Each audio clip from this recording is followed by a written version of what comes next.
At the lawyer's office, I discovered my parents left me nothing. My sister got it all: the house, the stocks, the summer property by the lake, even my grandmother's emerald brooch. They didn't even look ashamed. Dad said, "You can earn for yourself. You're capable. She's the chosen one." Chosen. Like this was some divine pageant, and I hadn't even made it past auditions. My name is Serena Knox, I'm 30. And if you think you know how this ends, stay tuned. Because what happens when the family that raised you like a warrior suddenly expects you to bow? What happens when capability becomes the excuse for cruelty? I didn't argue, didn't cry. I simply nodded at the will, folded my hands in my lap, and let the silence speak for me. And then, I canceled everything. The $1,100 auto transfer for Mom's meds. The $800 that went toward Dad's mortgage. The tuition aid for my nephew. The emergency stash they'd tap into every Christmas like clockwork. Gone. All of it. They didn't notice, not at first. They were busy popping champagne with Marissa, toasting her inheritance blessing. But a month later, my phone pinged. Mortgage is due. Can you cover it this month? I stared at the message for a second, then replied, "Not mine." No emojis. No punctuation. Just cold, clean truth. 5 minutes later, she tried calling. I didn't pick up. Some debts aren't financial. Some debts are emotional. And this time, the bill wasn't coming to me. The thing about silence is it grows teeth. After I replied, "Not mine," my mother didn't call again. Not that day. But 2 hours later, my dad emailed. Subject: re-mortgage. Body: you're being selfish. We did our best. Don't let bitterness ruin the family. I stared at it for a long time. Not because it hurt, but because it didn't. I remember the nights I'd spent patching this family together like a seamstress on her last needle. Dad's back pain treatments? I paid. Mom's dental implants? I covered. The week Marissa dropped out of college and ran to Cabo, I flew there and dragged her back. But in that lawyer's office, I wasn't a daughter. I was the afterthought. The capable one. The next morning, I walked by the bakery I used to love as a kid and saw Marissa inside, laughing, coffee in one hand, an iPad in the other. She was tapping through house listings, big houses, with porches, pools. She'd inherited everything, and she wanted more. I didn't go in. I simply opened my banking app and clicked freeze on the emergency family account they still had access to. It was $18,340. I transferred it into a locked savings account in my name.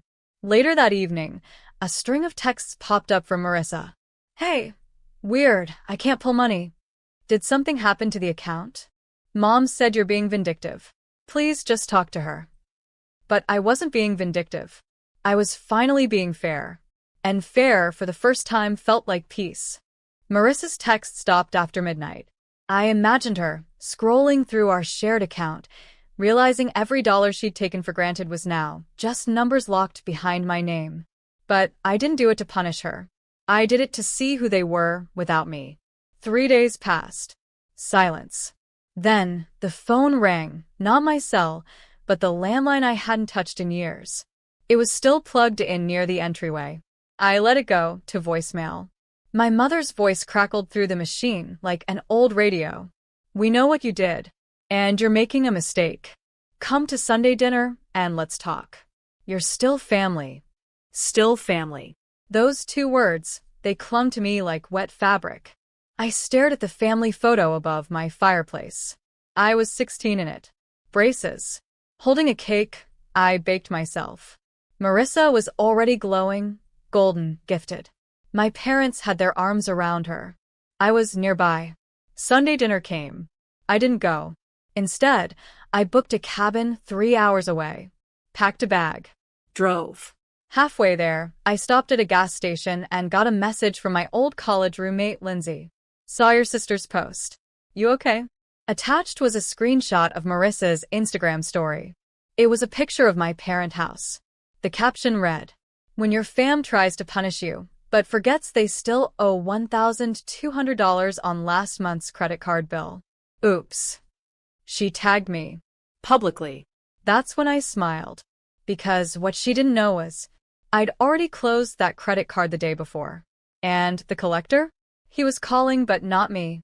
By Monday morning, their silence turned to noise.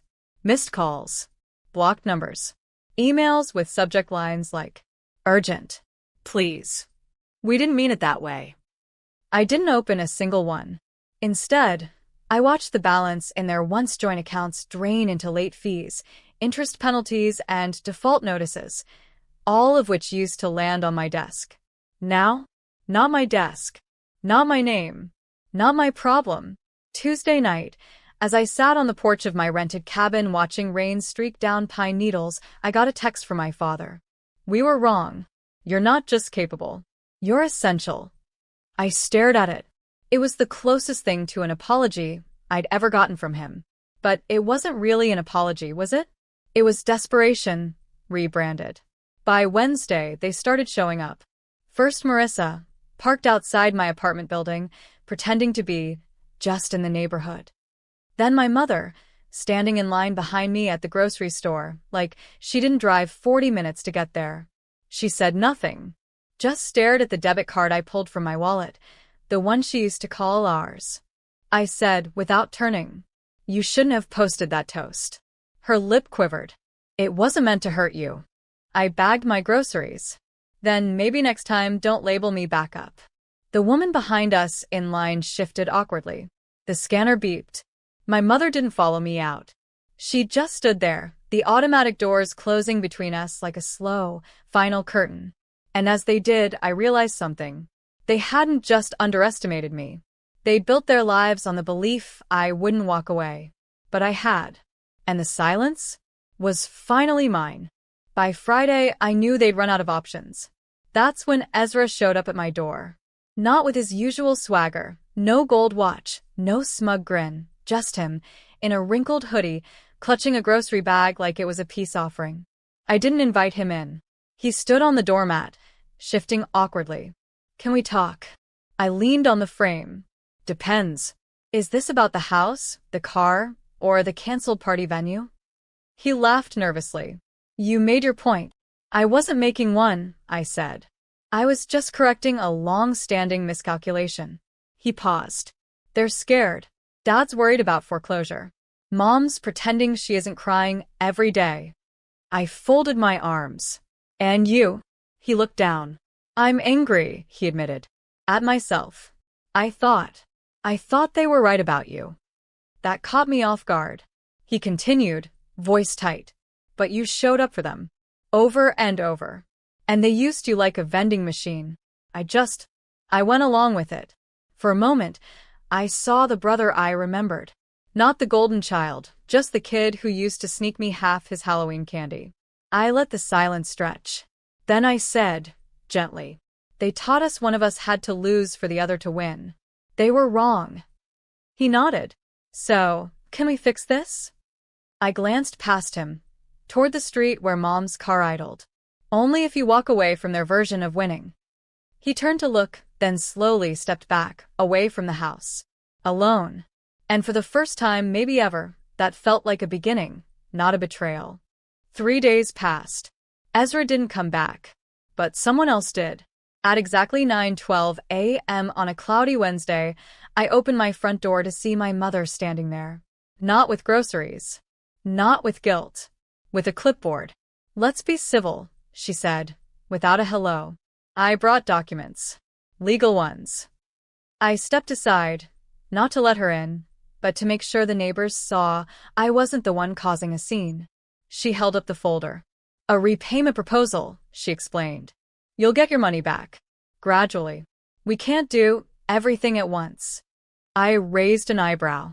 "I never asked for repayment."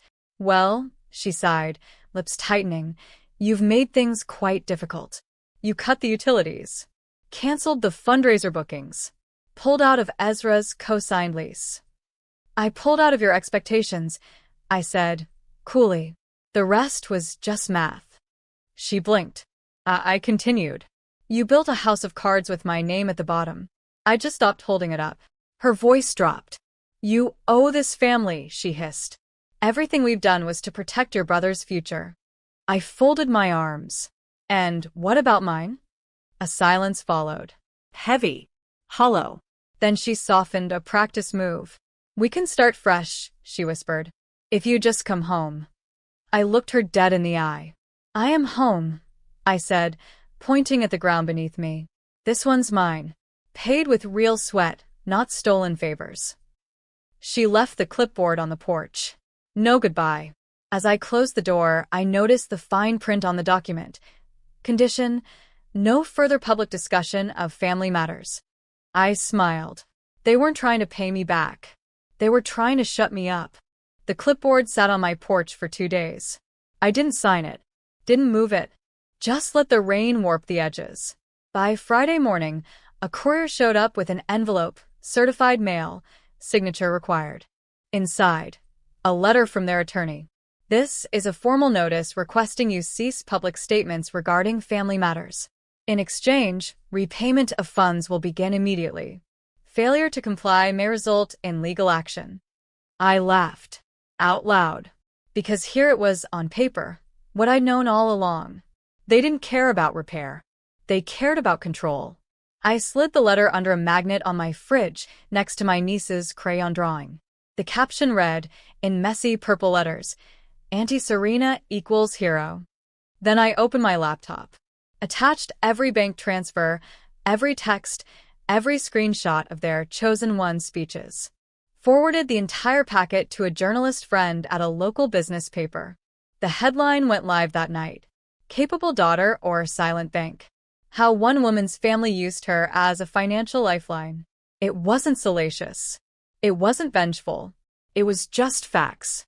By morning, my inbox overflowed with messages from women I didn't know.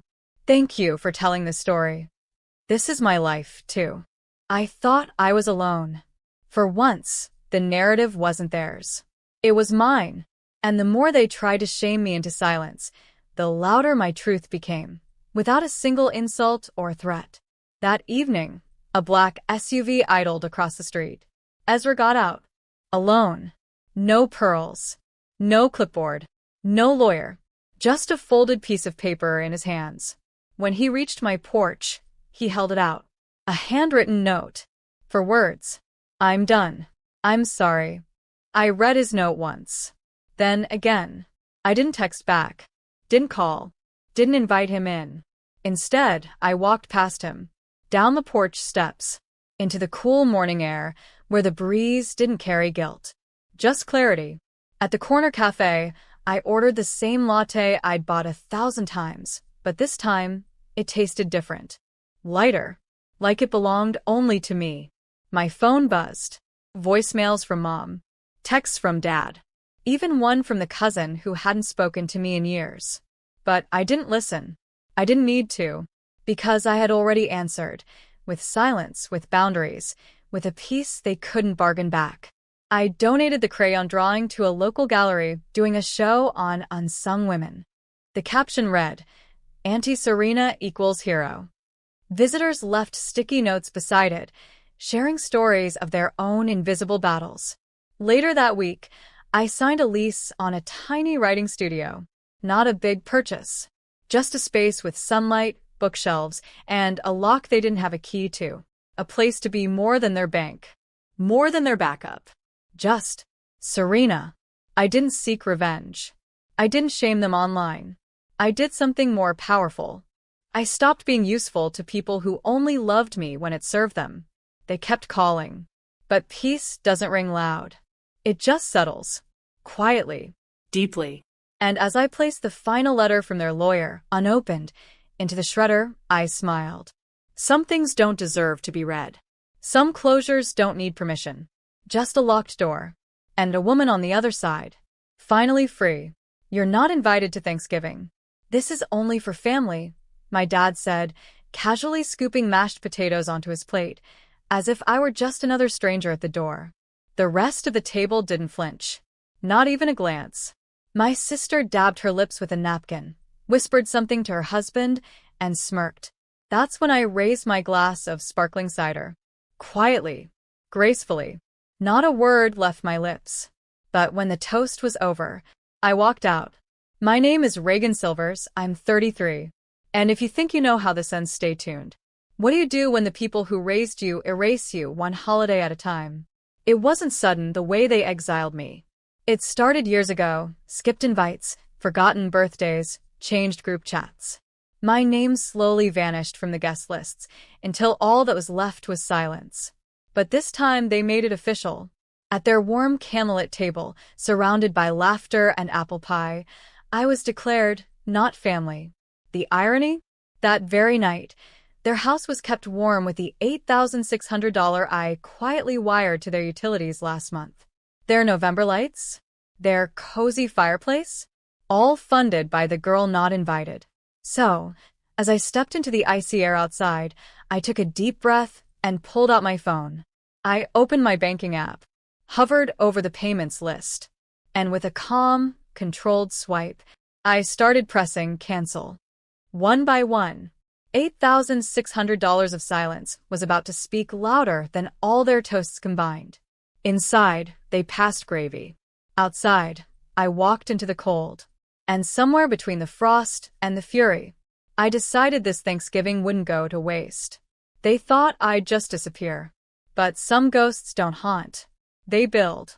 The thermostat clicked off before dessert was even cleared. My sister texted, "Is the heater broken again?" LOL.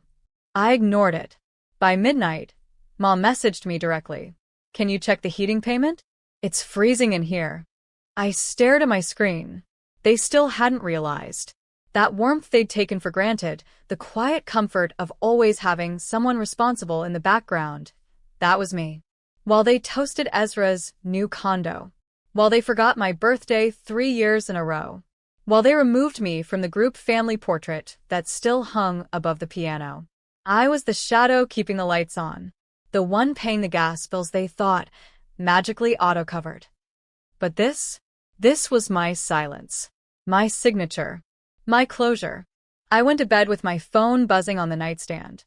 The next morning, I made cinnamon pancakes. My kitchen filled with sunlight. Spotify played jazz.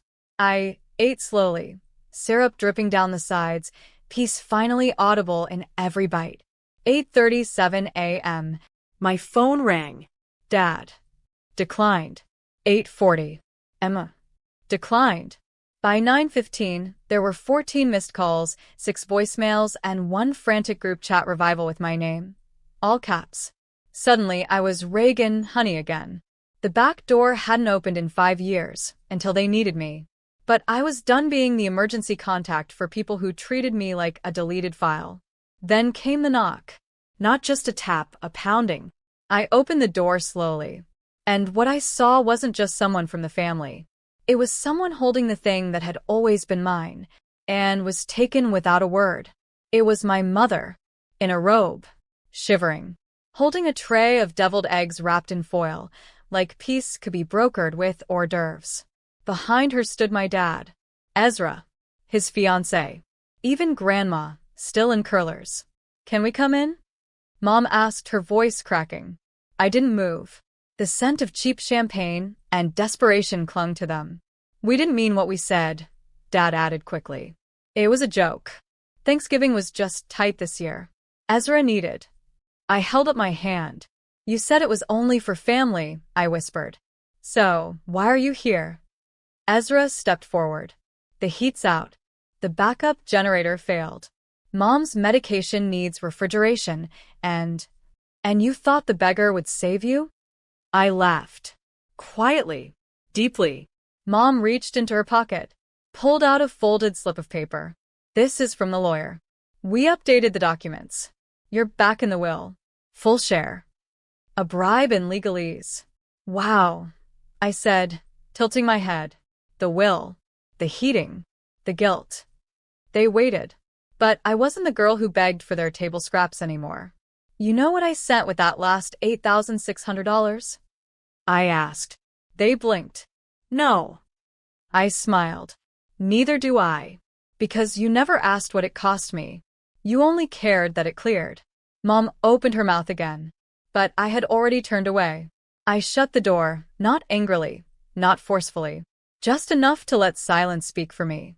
They stayed out there. shivering. 30 minutes later, I got a message. From Grandma. I'm proud of you. Call me tomorrow. Alone. That night, I made a different kind of toast. One for the version of me who finally knew. Family isn't who you're born to. It's who sees you and stays. By morning, the family group chat had resurrected me. Green circle, please just respond.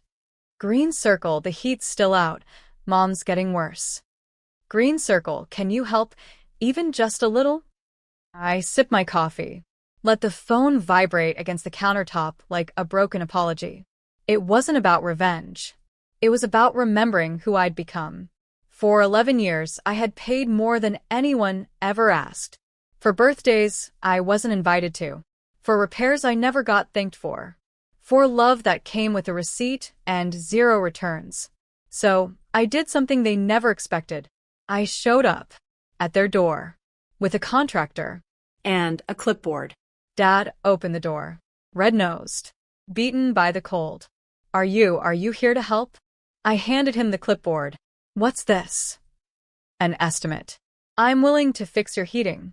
But this time, I'll invoice it properly. Mom stumbled out from behind, her lips chapped, eyes wide. You're charging us? Yes, I said softly. Like you taught me to charge the world for anything that matters. They stared. Let me be clear, I continued. No charity. No strings. This is a contract. Like adults. Ezra's fiancée burst out laughing. Seriously? You're making your family sign a contract. I turned to her. Sweetheart, I don't work for exposure. I paid for my seat at this table. I just realized it wasn't worth the price. Mom started crying. Dad signed the paper, with shaking hands. As the contractor got to work, I left. No hugs. No warmth. Just truth. I didn't need to burn the bridge. They finally saw who'd been keeping it from collapsing all along. The invoice must have haunted them. Because 2 days later, I got a call, not from Mom, not from Dad, but from Ezra. Hey, he said, voice all syrup. Can we talk? I stared at the name on my screen. My brother, the golden one. The one they all toasted when I opened my restaurant. The one who got a promotion party while I cut ribbons alone. I didn't speak. Okay, listen, he added. That SUV you used to drive, it still runs? I blinked. Why? Mom's car died. Dad's using mine. She's been stuck. Ezra, I said slowly, why are you asking me this? He paused. Because you always fix things. I almost laughed. Ezra, I said, I'm not a wrench. Or a backup plan. He sighed. So that's a no? I didn't answer. Just ended the call. But something shifted that night. Because Mom texted, we're selling the lake house. We want to repay some of what you've done. I stared at it like a hallucination. Then Dad messaged, I've asked the lawyer to take your name off the loan cosign. It was wrong of us. I sat in silence. No music. No TV. Just the hum of my own worth echoing louder than their apologies. They weren't changing because they understood. They were changing because I stopped cushioning their falls. And that was power. I stood at the window, watching the snow fall outside. For once, it didn't feel cold. For once, I wasn't the outsider pressing my face to the glass. I was the one inside, with the heat fully paid. I didn't reply to Mom's message. I didn't ask about the lake house, or the loan, or Ezra's silence. Instead, I did something I'd never done before. I reserved the largest table at Bellevue, the same place they always booked for family milestones. But this time, the reservation was under my name. No shared bill. No silent exclusion. I arrived early, the staff smiling as they lit the candles. It was just me, and a thick manila envelope beside my plate. Inside, copies of every payment, transfer, and sacrifice I had made for this family since I was 22. Rent.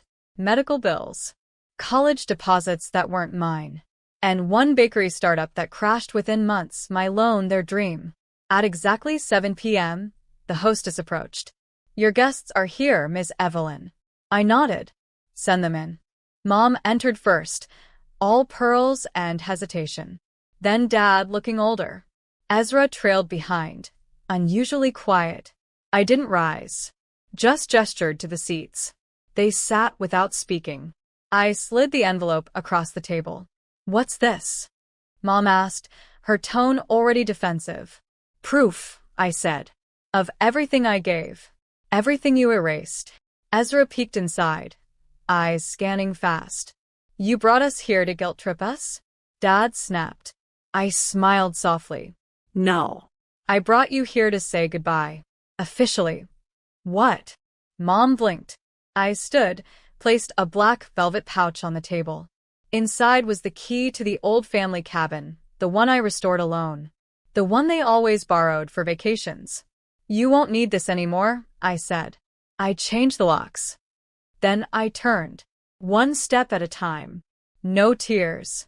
No rage. Just calm. Let them sit in the candlelight with the weight of every forgotten favor. I didn't look back. Not this time. I thought that would be the end of it. But endings never come clean when ego's involved. 2 days after the Bellevue dinner, Mom showed up at my restaurant, alone, wrapped in faux humility. "I was in the area," she said, stepping inside without asking. "Thought I'd see the place. It's cute." Cute. The kitchen went silent. Even the dishwasher paused. I took a slow breath, wiping my hands on a towel. "Need something?" She hesitated, fingers toying with the pearl clasp around her throat. I wanted to talk. About the family. About fixing things. I raised an eyebrow. Fixing or reclaiming? She didn't answer. Instead, she stepped toward the wall of framed photos. Soft openings, culinary awards, write-ups in glossy magazines. Photos she never attended, moments they never asked about. "I saw Ezra this morning," she said. "He's not doing well. Lost the car. His promotion's under review." I said nothing. "And your father? He's struggling to pay for the cabin repairs." I nearly laughed. The same cabin they locked me out of, the same one they decorated with family-only signs at Christmas. Mom finally turned to face me. "We made mistakes," she admitted. "But family's still family. Right?" That word again. Family. The one they used like a velvet rope, wrapping it around who they wanted, shutting out who they didn't. I tilted my head. "Do you want forgiveness?" I asked. "Or access?" Her mouth parted, but no words came. Behind me, my sous chef called out, a soft reminder that orders were piling up. I turned, walked back to the line. And as I plated the duck confit, I felt it. Not anger, not sadness, but a kind of quiet, sovereign peace. The kind you earn, the kind no one can take. They never said sorry. Not properly. Not once. What came instead were half-offers. A dinner invite. A forwarded funny meme. A photo from my childhood captioned, "Good times, right?" I didn't respond. Not out of bitterness, but because I had no space left for performance. The next holiday came and went. I worked a double shift that day, not because I had to, but because it felt better than sitting at a table where love came with a receipt. The restaurant thrived. Customers asked about the signature drink named Second Daughter. I'd smile and say, "It has a quiet kick." Sometimes I caught Ezra across the street, just staring through the window. Once he came in, hat in hand, eyes unsure. He looked around, took in the warmth, the laughter, the photos of regulars who'd become family. He didn't speak. Just nodded, like he finally understood what I built without them. And I finally stopped waiting. Stopped wishing they'd recognize my worth without requiring proof. It's funny. I once thought revenge would feel like thunder, but it turns out it feels like silence. The kind where no one's calling you a burden, where no one's mocking your dreams over dinner, where no one's draining your light just because they gave you life. Now, when I close up each night, I don't replay old fights. I just lock the doors, wipe the counters, and breathe deep. Peace is not the absence of noise. It's choosing who gets to speak into your story. And this story? This one ends with me walking home under soft streetlights, keys in hand, head held high. Not broken. Not bitter. Just done.